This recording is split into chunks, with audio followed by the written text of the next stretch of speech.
हाँ जी बच्चे, ध्यान देंगे प्लीज। डिग्री और types of elasticity of demand. There are total 5 types of elasticity of demand. कितना टाइप होता है जी बच्चे? टोटल 5। अब ध्यान से समझेंगे, बड़ा इंपॉर्टेंट कंसेप्ट है, एग्जाम में नंबर ऑफ टाइम इससे क्वेश्चन पूछते हैं। एकदम ध्यान देंगे बच्चे। सबसे पहले हम लोग इस बात पे फोकस करेंगे कि ये इलास्टिसिटी, इलास्टिक क्या होता है। एकदम सिंपल, ये डिमांड बाद में पढ़ेंगे बच्चे, पहले ध्यान से समझेंगे। इलास्टिक वर्ड का मतलब क्या होता है, थोड़ा ये ध्यान देंगे। इलास्टिक समझते हैं? इलास्टिक जैसे रबर जो है वो क्या होता है बच्चे? रबर जो है वो ज्यादा इलास्टिक होता है। जो जितना ज्यादा जिसमें चेंजेस होगा, फ्लेक्सिबिलिटी होगा, उसको हम लोग बोलेंगे इलास्टिक। ये बात समझ में आ रहा है जी? एकदम आराम से समझेंगे। इलास्टिक जहां वर्ड हम बोले, मतलब समझ लीजिए कि उसमें चेंजेस हो रहा है। रबर को खींचिएगा तो देखिएगा उसका शेप साइज में बहुत ज्यादा चेंजेस हो जाएगा, तो उसको अपने क्या बोलेंगे बच्चे? That will be known as elastic. 2-3 word important है। एक है बच्चे हाईली इलास्टिक, दूसरा है लेस इलास्टिक, और एक और वर्ड हम आपको आगे बताएंगे, दैट इज इन इलास्टिक। समझेंगे? जिसमें जितना ज्यादा चेंज हो उसको हम बोलेंगे हाईली इलास्टिक। जितना ज्यादा चेंज उतना हाईली इलास्टिक। जैसे रबर जो है उसमें क्या होता है बच्चे? रबर में बहुत ज्यादा चेंज होता है, तो उसको अपने बोलेंगे हाईली इलास्टिक। ये बात समझ में आ रही है बच्चे? जिसमें कम चेंज होगा, कम चेंज होगा, उसको बोलेंगे लेस इलास्टिक। जैसे ये शर्ट, इसके शेप साइज में चेंजेस होगा, खींचेंगे तो थोड़ा बहुत चेंजेस होगा, लेकिन कंपैरेटिवली जो चेंज है वो क्या होगा बच्चे? कम होगा, तो इसको बोलेंगे लेस इलास्टिक। और ये देखो बच्चे, मार्कर, इसको खींचेंगे, इसके शेप साइज में कोई चेंजेस होगा? इसके शेप साइज में कोई चेंजेस हो रहा है बच्चे? नहीं, तो इसको बोलेंगे इन इलास्टिक। अभी हम डिमांड कुछ नहीं बता रहे हैं आपको, खाली word elastic, highly elastic, less elastic यही बता रहे हैं। इसके बेसिस पे फिर हम इसको समझेंगे। ये बात समझ में आ रहा है बच्चे? वापस से रिपीट करते हैं। आज 2 क्लास के बाद पूछेंगे आपसे वापस से, ध्यान देंगे आप। जब हम लोग क्वेश्चन डिस्कस करेंगे तो समझेंगे। हमने कहा हाईली इलास्टिक। हाईली इलास्टिक का मतलब क्या बोले बच्चा?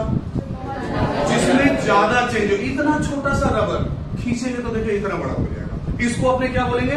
Highly elastic. और जिसमें कम चेंज हो उसको क्या बोलेंगे बच्चा? Less elastic. और जिसमें कोई चेंज नहीं हो, क्या बोलेंगे बच्चा? In elastic. ये 3 शब्द समझ में आया? अब चलो बच्चे, अब हम लोग इकोनॉमिक्स के पॉइंट ऑफ व्यू से सोचते हैं। यहां पे समझेंगे क्या लिखा हुआ है बच्चे? Highly elastic demand. मतलब क्या हुआ? डिमांड जो है वो बहुत ज्यादा इलास्टिक है, मतलब डिमांड में ज्यादा चेंजेस हो रहा है। ये बात समझ में आ रहा है बच्चे? अब थोड़ा सा इकोनॉमिक्स से इसको कोरिलेट करते हैं, समझेंगे। प्राइस में जितना चेंज हो रहा है, अगर डिमांड में उससे ज्यादा परसेंटेज में चेंज हो, सिर्फ हिंदी में ट्रांसलेट कर रहे हैं, डिमांड जो है वो क्या है बच्चे? ज्यादा इलास्टिक है। क्लियर है? मतलब डिमांड में ज्यादा चेंज हो रहा है। किसके कंपैरिजन में डिमांड में ज्यादा चेंज हो रहा है बच्चे? किसके कंपैरिजन में ज्यादा चेंज हो रहा है? प्राइस के कंपैरिजन में। तो समझेंगे, प्राइस में जितना चेंज हो रहा है, अगर डिमांड में उससे ज्यादा परसेंट में चेंज हो, तो उसको अपने बोलेंगे हाईली इलास्टिक डिमांड। क्लियर है? अभी भी डेफिनेशन नहीं बताया,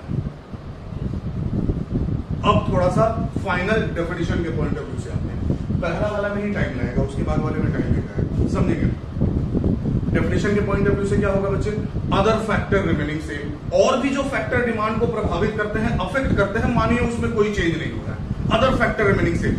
when the percentage change in quantity demanded of A commodity is more than the percentage change in price of that commodity, it is the case of highly elastic demand. कहने का मतलब क्या होगा जी बच्चे? बाकी फैक्टर को कांस्टेंट मानिए कि बाकी फैक्टर में कोई चेंजेस नहीं हो रहा है, प्राइस में जितना चेंज हो रहा है, अगर क्वांटिटी डिमांडेड में उससे ज्यादा चेंज हो, प्राइस के कंपैरिजन में क्वांटिटी डिमांडेड में ज्यादा चेंज हो, तो उसको अपने बोलेंगे हाईली इलास्टिक डिमांड। क्लियर है जी बच्चे? इस चीज को थोड़ा सा हम लोग एक टेबल के थ्रू समझने का प्रयास करते हैं, ध्यान से समझिए। किसी गुड्स का प्राइस जो है वो 10 रुपए से 12 रुपए हो गया। कितना रुपए से कितना हो गया बच्चा? 10 से 12। आप बताएंगे what is the percentage change in price? 20%। What is the percentage change in price? 20%। Price में कितना चेंज हो रहा है बच्चा? 20%। क्लियर है? प्राइस 10 से 12 रुपया हो गया, उसके कारण उसका डिमांड जो है वो 20 यूनिट से घट के 10 यूनिट हो गया। What is the percentage change in demand? कितना परसेंट बोलो बच्चा? 50%। आप बताएंगे किसमें ज्यादा चेंज हुआ? प्लस माइनस छोड़ दीजिए, डिमांड किसमें चेंजेस ज्यादा हुआ? तो समझेंगे बच्चे मैथमेटिकली भी, जितना डिमांड में चेंज हो रहा है, अगर प्राइस में उससे कम परसेंटेज में चेंज हो, या इसी को हम लोग नॉर्मल लैंग्वेज में भी बोल सकते हैं कि डिमांड में अगर ज्यादा चेंज हो रहा है in comparison to the price, तो it is the case of high elastic demand. कोई दिक्कत तो बोलो बच्चे, आगे बढ़ सकते हैं जी बच्चे। इसी चीज को अब हम लोग डायग्रामेटिकली प्रेजेंट करते हैं, ध्यान से समझिए। प्राइस जब 10 रुपया है तो क्वांटिटी डिमांडेड कितना है जी बच्चे? 20 यूनिट्स। प्राइस जब 10 रुपया है तो क्वांटिटी डिमांडेड कितना है बच्चा? 20 यूनिट्स। प्राइस जो है वो 10 रुपया से बढ़ के कितना रुपया हो गया बच्चा? 12 रुपया हो गया। तो क्वांटिटी डिमांडेड जो है वो 20 यूनिट से घट के कितना हो गया बच्चा? अब देखेंगे बच्चे डायग्रामेटिकली, प्राइस में जितना चेंज हो रहा है क्वांटिटी डिमांडेड में उससे ज्यादा परसेंट में चेंज हो रहा है। हो रहा है कि नहीं हो रहा है बच्चे? क्लियर है? आप देखिए डायग्रामेटिकली भी दिखाई दे रहा है कि नहीं कि डिमांड में ज्यादा चेंज हो रहा है in comparison to the price. तो प्राइस के कंपैरिजन में अगर डिमांड में ज्यादा परसेंट चेंज हो तो उसको अपने क्या बोलेंगे बच्चे? High elastic demand. आगे बढ़ सकते हैं जी बच्चा, कोई दिक्कत नहीं। अब इसमें एक मजेदार बात ध्यान से समझेंगे, जिसमें ज्यादा चेंज होगा डिमांड कर्व उस एक्सिस की तरफ ज्यादा झुका हुआ होगा। ये बुक में लिखा हुआ नहीं मिलेगा बच्चे, एकदम ध्यान से समझेंगे। जिसमें ज्यादा चेंज होगा डिमांड कर्व उस एक्सिस की तरफ ज्यादा झुका हुआ होगा। चेंज किसमें ज्यादा हो रहा है? प्राइस में कि क्वांटिटी डिमांडेड? तो आप देखेंगे डिमांड कर्व क्वांटिटी एक्सिस बोले तो x axis, quantity x axis में लेते हैं बच्चे। डिमांड कर्व जो है वो क्वांटिटी एक्सिस मतलब कि एक्स एक्सिस की तरफ ज्यादा झुका हुआ है। ये बात समझ में आ रहा है बच्चे? क्लियर है बच्चे? कोई दिक्कत नहीं। हमने कहा जिसमें ज्यादा चेंज होगा डिमांड कर्व उस एक्सिस की तरफ ज्यादा झुका हुआ होगा। क्लियर है बच्चा? दूसरा वाला डिस्कस करते हैं, इसकी इलास्टिसिटी भी डिस्कस करेंगे, पहले दूसरा वाला डिस्कस करेंगे, दोनों एक साथ। क्लियर है बच्चे? दूसरा हमने लिखा है बच्चे लेस इलास्टिक डिमांड। खुद से बोलो बच्चा, हिंदी में ट्रांसलेट करो। लेस इलास्टिक डिमांड का मतलब क्या होगा?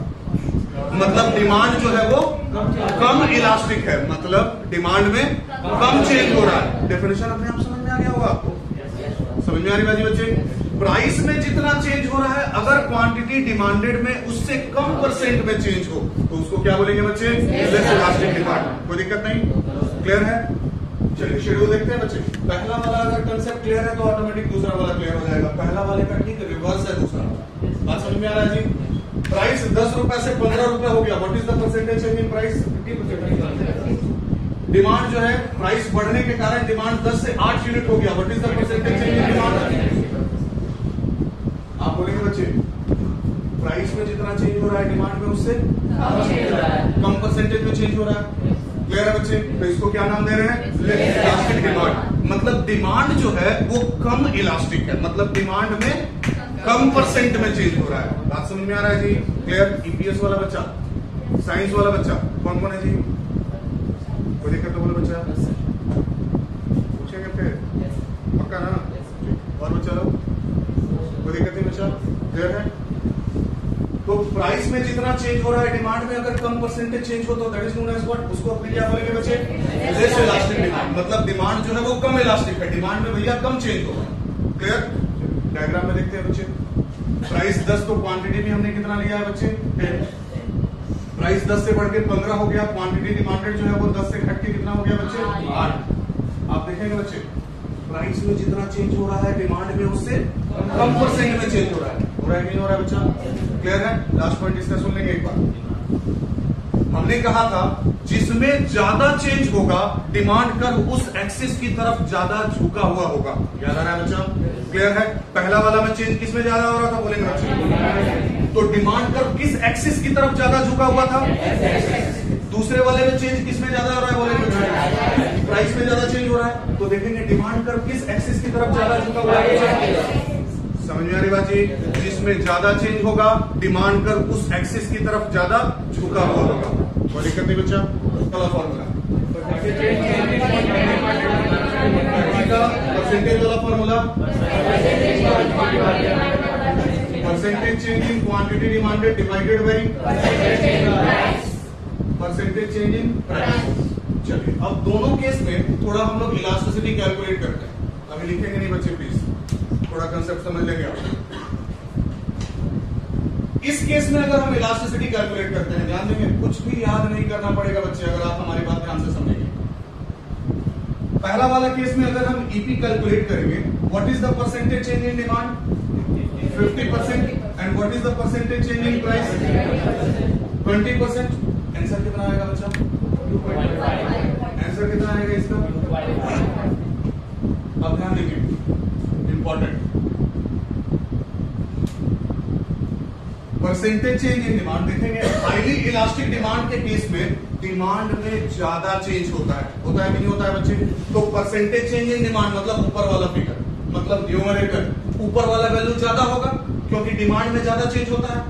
पहला वाला का डेफिनेशन यही है कि भैया डिमांड में ज्यादा चेंज हो रहा है, समझेंगे? अगर ऊपर वाला वैल्यू ज्यादा हो, न्यूमरेटर ज्यादा हो, और नीचे वाला वैल्यू मतलब प्राइस जो है वो कम हो, आंसर कभी भी एक से ज्यादा आएगा कि नहीं आएगा? बोलो बच्चे, बात समझ में आ रहा है? फिर से रिपीट कर रहे हैं बच्चे। हाईली इलास्टिक डिमांड में ज्यादा चेंज होता है, डेफिनेशन यही है। और हम लोग ईपी जब कैलकुलेट करते हैं तो डिमांड कहां पे लिखते हैं बच्चे? ऊपर में लिखते हैं। क्लियर है बच्चे? तो ऊपर वाला वैल्यू अगर ज्यादा होगा, नीचे वाला वैल्यू अगर कम होगा, आंसर कभी भी एक से ज्यादा आएगा कि नहीं आएगा बच्चा? आंसर एक से ज्यादा आएगा। इसीलिए हाईली इलास्टिक डिमांड के केस में EP is always greater than 1। बात समझ में आ रहा है? याद करने वाली कोई बात नहीं है बच्चे। क्लियर है बच्चा?